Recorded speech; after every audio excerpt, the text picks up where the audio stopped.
Assalamualaikum warahmatullahi wabarakatuh. Perkenalkan, nama saya Muhammad Mujadid Asakofi dengan NIM 13011174184. Dan kali ini saya akan mempresentasikan hasil dari review paper saya yang berjudul Artificial Intelligence Based Android Malware Detection. Sebelum kita masuk lebih dalam lagi ke review yang sudah saya buat, ada beberapa hal yang menjadi latar belakang utama kenapa deteksi malware pada Android ini menjadi hal yang sangatlah penting untuk dibahas. Yang pertama adalah peningkatan jumlah pengguna. Dari data yang saya dapat, di tahun 2017, pengguna dari smartphone Android ini melonjak dengan sangat tajam. Dari data yang saya dapat, lebih dari 87% pengguna smartphone yang ada saat ini itu adalah pengguna dari sistem operasi Android.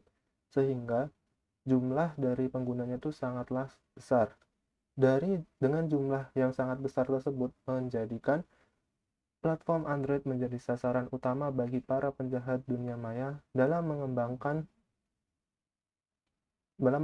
malware di platform Android ini.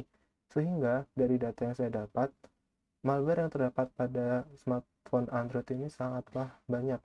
Bahkan setiap harinya didapatkan lebih dari 7.000 malware baru. Dari kedua permasalahan itu tadi menjadikan banyak metode deteksi malware yang saat ini sudah ada menjadi semakin tidak relevan lagi untuk mendeteksi banyaknya malware dari Android yang ada. Nah, dari ketiga permasalahan tersebut, kita bisa menarik kesimpulan bahwa deteksi malware ini perlu ada metode yang baru atau perlu adanya metode baru dalam mendeteksi malware pada Android sehingga hmm, malware yang ada ini bisa ditekan seperti itu. Nah, setelah ini saya akan menjelaskan metode yang digunakan dalam beberapa paper yang saya review. Jadi di beberapa paper yang saya review ini secara garis besarnya menggunakan dua cara dalam mendeteksi malware yang ada. Yang pertama menggunakan sistem machine learning. Jadi machine learning itu merupakan pengembangan dari teknologi artificial intelligence yang menggunakan suatu teknik statistika yang akan menghasilkan model otomatis dari sekumpulan data yang disebut dengan data training. Dengan cara ini diharapkan komputer dapat belajar sesuai dengan hal yang diinginkan. Yang kedua adalah metode deep learning. Deep learning merupakan pengembangan dari salah satu metode learning dalam machine learning, yaitu artificial neural network atau jaringan saraf tiruan. Secara harfiah, deep learning merupakan cara pembelajaran mendalam, namun dikenal juga dengan cara pembelajaran yang terstruktur atau hierarkis. Deep learning didesain untuk dapat mempelajari metode komputasinya sendiri dengan pendekatan seperti pengambilan keputusan manusia. Jadi ada dua metode utama dalam deteksi malware yang saya bahas nanti. Oke, kita masuk ke review paper.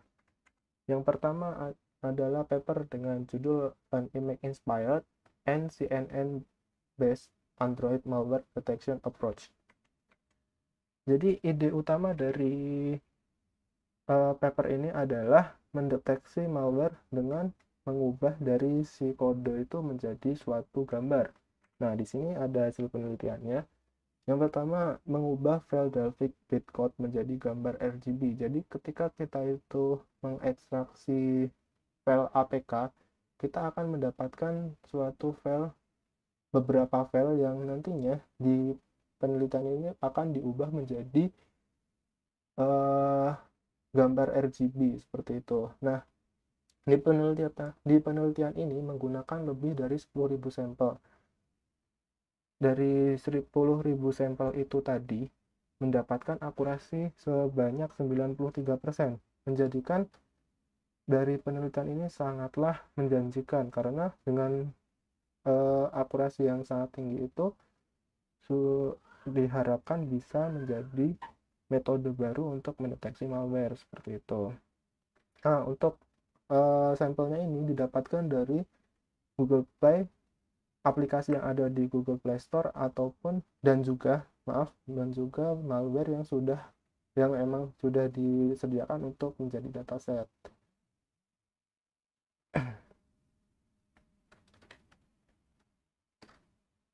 Nah, ini ada cara ya. Jadi sebelumnya cara dari pendeteksian malware di paper ini, pertama itu ada dua fase.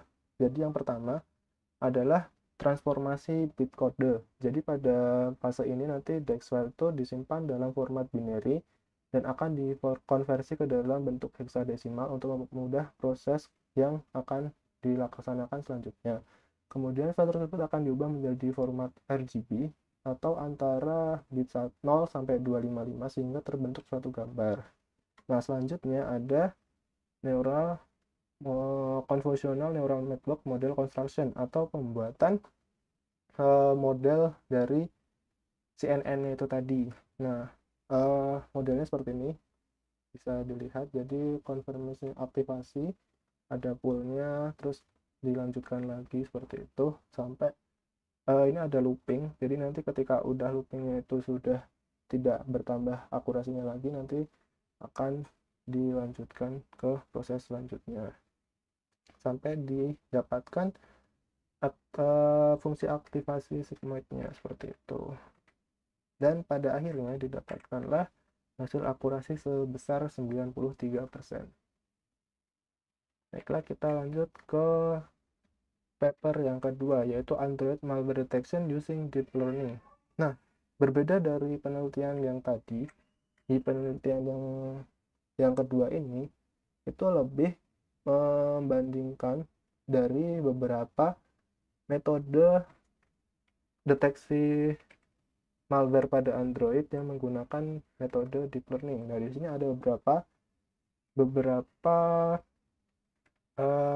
cara metode untuk mendeteksi malware.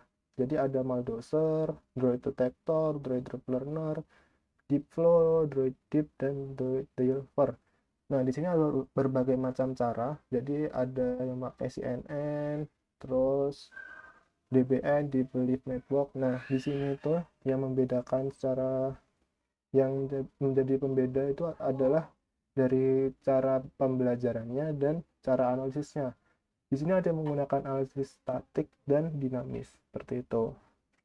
Nah, fitur yang dianalisis tadi adalah izin yang diminta, metode pemanggilan API, lalu perilaku secara dinamis, aksi yang dilakukan, dan komponen aplikasi. Jadi ketika aplikasi itu akan dianalisis menggunakan beberapa macam cara deteksi ini, yang dianalisis itu adalah izin yang diminta, metode pemanggilan API, perilaku secara dinamis, aksi dilakukan, dan komponen aplikasi. Nah, hasil dari penelitian ini ternyata sebenarnya semua cara dari metode yang ada itu tadi sudah sangat baik dalam mendeteksi malware. Akan tetapi, dari kesemua cara tadi hanya bisa dijalankan ketika aplikasi telah diinstal. Sehingga ada kemungkinan ketika aplikasi itu diinstal, si malware itu sudah mulai menginfeksi dari perangkat kita. Makanya eh, dari kesemua cara itu tadi belum bisa mengatasi permasalahan yang ada. Ya, diharapkannya kedepannya ada aplikasi yang dapat mendeteksi malware itu sebelum kita menginstal suatu aplikasi seperti itu. Kita lanjut ke paper yang ketiga yang berjudul Android Malware Detection Using Machine Learning on Image Pattern. Dari paper ini tuh sebenarnya mirip-mirip dengan paper yang pertama tadi. Jadi mendeteksi malware-nya dengan menggunakan diubah si kodenya itu diubah menjadi suatu image atau gambar. Akan tetapi di paper yang ini nanti bedanya gambarnya itu berbentuk grayscale, jadi tidak RGB seperti yang pertama tadi.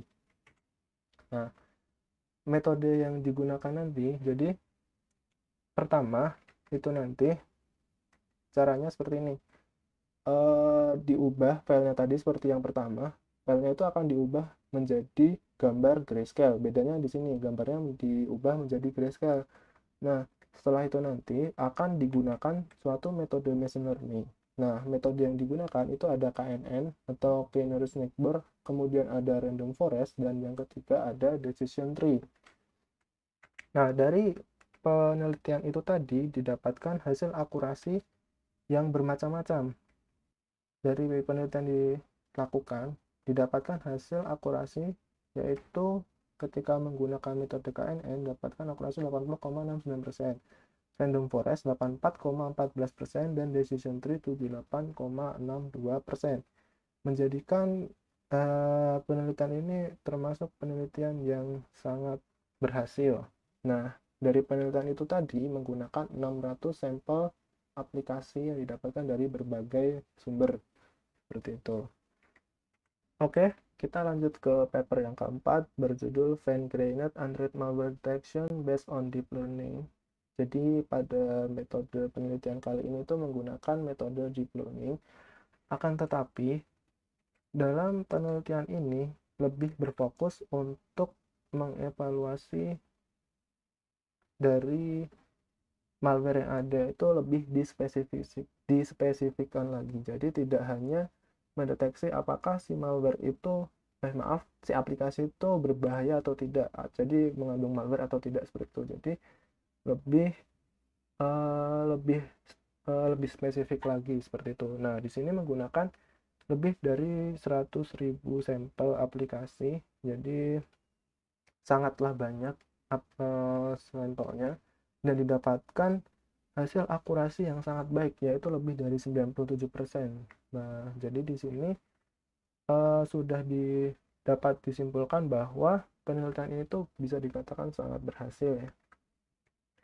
Nah, kemudian kita lanjut ke paper yang kelima yang berjudul Significant Permission Identification for Image Learning Based Android Malware Detection. Nah, di sini menggunakan metode machine learning. Nah, metode yang digunakan itu adalah metode SIGINT, jadi itu pengembangan dari machine learning. Kepanjangannya adalah Significant Permission Identification, SIGINT itu sendiri. Nah, berbeda dari yang sebelum-sebelumnya, yang mana ketika yang awal tadi itu kebanyakan lebih berfokus untuk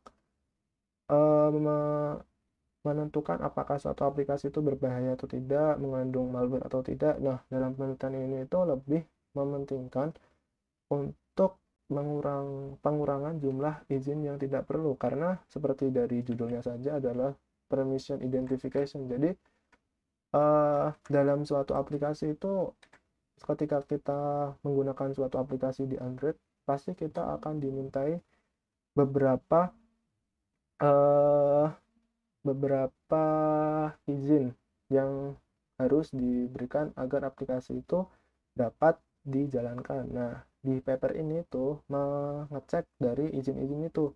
Nah, si aplikasi ini itu mengedepankan untuk mengurangi jumlah izin apa saja yang perlu dicek seperti itu. Jadi, dengan metode SIGINT ini diharapkan untuk deteksi malware itu bisa lebih cepat, efektif, dan efisien. Nah, dari metode yang digunakan ini mendapatkan hasil pengurangan sebanyak 84%, sehingga dapat disimpulkan juga bahwa dengan metode SIGINT ini bisa jadi mempercepat dari proses identifikasi dari si malware itu tadi. Baiklah, itu tadi adalah kelima paper yang sudah saya review. Kita lanjut ke kesimpulan dari semua paper yang sudah saya review. Yang pertama, semakin berkembang sistem, semakin bertambah juga ancaman serangan terhadap sistem. Ini tidak hanya berlaku pada Android, mungkin di komputer pun juga sama ya. Jadi Windows dengan banyaknya pengguna pun juga terdapat banyak sekali malware. Jadi di setiap sistem apapun ketika banyak penggunanya maka akan menjadi sasaran yang semakin menggiurkan bagi para penjahat dunia maya.